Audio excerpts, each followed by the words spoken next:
نبی قریب ہے، اور جو جتنا قریب ہوتا ہے اتنا حبیب ہوتا ہے۔ وہ ہماری جان سے زیادہ قریب ہیں، اسی لیے تو جان سے زیادہ حبیب ہے۔ میں کیا بتاؤں، وقت اجازت نہیں دے رہا، میں بس ایک تصویر کا تیسرا رخ پیش کرنے جا رہا ہوں۔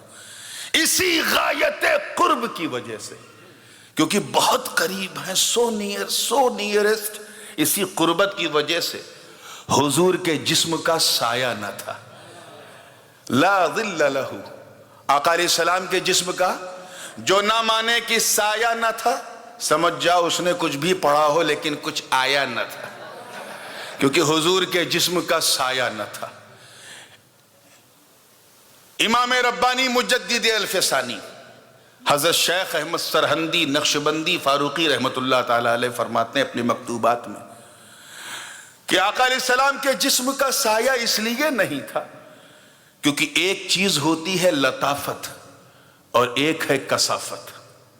اس کو یوں بھی سمجھ لیں، ایک ہے سافٹنس، ایک ہے ہارڈنس۔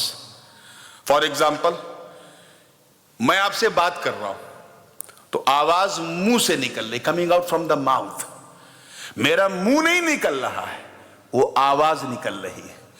تو منہ کثیف ہوتا ہے، منہ ناک کے نیچے ہے، دو گال کے بیچ میں کیا ہے؟ ماؤتھ ہے نا۔ اللہ کا احسان ہے اس نے یہاں منہ دیا، اگر نہ ہوتا تو ہم کسی کو منہ دکھانے لائق نہ ہوتے۔ لیکن میں نے آپ سے بات کی تو یہ زبان سے بات نکل رہی ہے، زبان نہیں نکل رہی ہے۔ زبان اس لیے نہیں نکلی کیونکہ زبان ہے ہارڈ، لیکن آواز ہے سافٹ، اور اتنی سافٹ کہ میرے منہ اور مائک کے بیچ میں آواز ہے مگر نظر نہیں آ رہی ہے۔ توجہ چاہوں گا، اللہ کرے سمجھ میں آ جائے۔ You can't see the voice, you can hear the voice۔ آواز سن سکتے ہو، دیکھ نہیں سکتے، کیونکہ آواز لطیف ہے، منہ کثیف ہے۔ ایسے ہی آنکھ کا حال ہے، آنکھ جہاں ہے وہیں ہے، لیکن میں آپ کو دیکھ رہا ہوں تو میری آنکھ نکل کے نہیں جا رہی ہے، نظر جا رہی ہے۔ کیا جا رہی ہے؟ اور جہاں تک نظر ہے وہاں، جہاں تک اثر ہے وہاں تک نظر ہے، جو جتنا دور تک دیکھ لے۔ تو نظر سافٹ ہے، آنکھ ہارڈ ہے، ایسے ہی جسم ہارڈ ہوتا ہے، سایہ سافٹ ہوتا ہے۔ توجہ چاہوں گا، لطیف ہوتا ہے۔ سایہ اتنا لطیف ہوتا ہے کہ کوئی اپنے سائے کو اگر اپنے پاؤں سے مارے، سایہ شکایت نہیں کرے گا میدان محشر میں، کیونکہ وہ لطیف ہے۔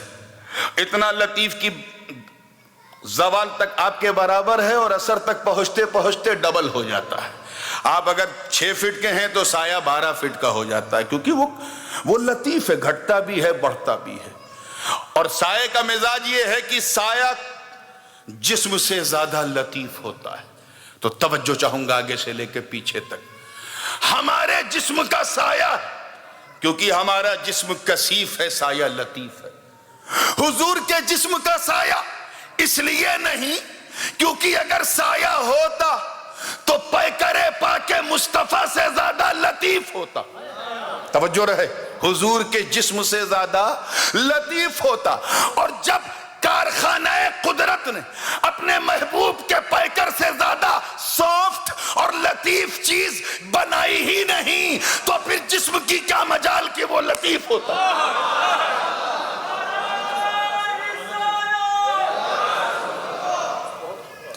اسی لیے حضور کے جسم کا سایہ، یہی وجہ ہے میرے دوستو کہ سب چھوڑ دیتے ہیں، حضور نہیں چھوڑتے۔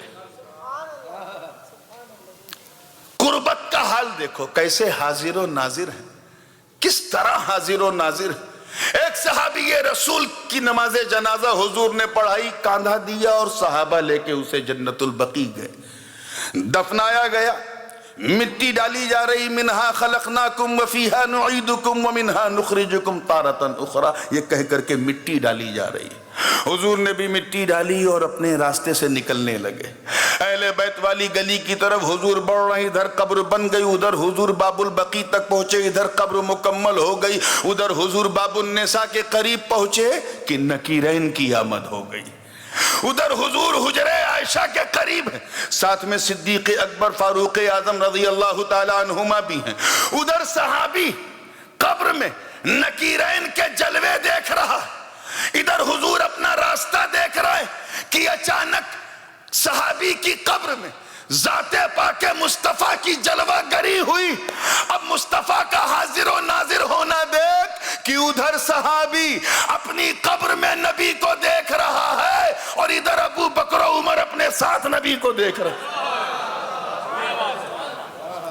یہ اسی غایت قرب کی وجہ سے ہے۔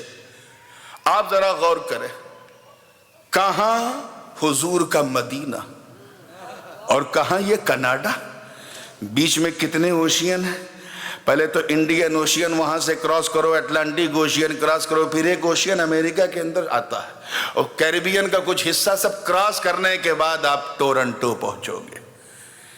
کہاں مدینہ اور کہاں یہ کینیڈا کا قبرستان۔ مومن گیا حضور قبر میں آئے کہ نہیں آئے؟ بولو ادھر والے، بولو آئے کہ نہیں آئے؟ آئیں گے وہ سب کی قبر میں، پہچاننے والا پہچان لے گا۔ آئیں گے وہ سب کی قبر میں، پہچاننے والا پہچانے گا، جو یہاں نہیں پہچانتا وہ وہاں نہیں پہچانے گا، اور وہی وہاں پہچانے گا جو یہاں پہچان رہا ہے۔ اسی لیے تو ان بچوں نے، یہ عمر و عامر نے اور ان کی پوری ٹیم نے یہ جلسہ کیا تاکہ اب تو پہچان لو، اب تو پہچان لو۔ کسی نے روکا حضور کو آنے سے؟ نہ جدہ کی بلڈنگیں روک سکی، نہ مدینے مکے کے صحرا روک سکے، نہ امریکہ روک سکا، نہ کینیڈا روک سکا، نہ انڈین اوشین روک سکا، نہ اسپیسیفک روک سکا، نہ اٹلانٹک اوشین روک سکا، نہ جنگل روک سکے، نہ صحرا روک سکے۔ ہم غریبوں کی قبر میں آقا آ گئے۔ تو ذرا ان کو سمجھاؤ، نہ سمجھیں تو تھوڑا پیار سے سمجھاؤ کہ جب حضور کو ہم غریبوں کی قبروں میں آنے سے، ہم غریبوں کی قبروں میں آنے سے انڈین اوشین اور اٹلانٹک اوشین نہ روک سکا، تو ہم غریبوں کے جلسے میں آنے سے انہیں کون روکے گا؟ تبھی تو ہم غلام کہتے ہیں سرکار بزم سج گئی ہے آ جائیے، سرکار سنی کانفرنس ہو رہی ہے آ جائیے، سرکار تقریریں ہو چکی، ایک باقی ہے آپ تشریف لے آئیے۔ بزم سجی ہے، ماحول گرم ہے، اللہ کا کرم ہے، آقا آ جائیے۔ اور ادھر اندر سے آواز ہو رہی ہے، ارے میں تو تیری جان سے زیادہ قریب ہوں۔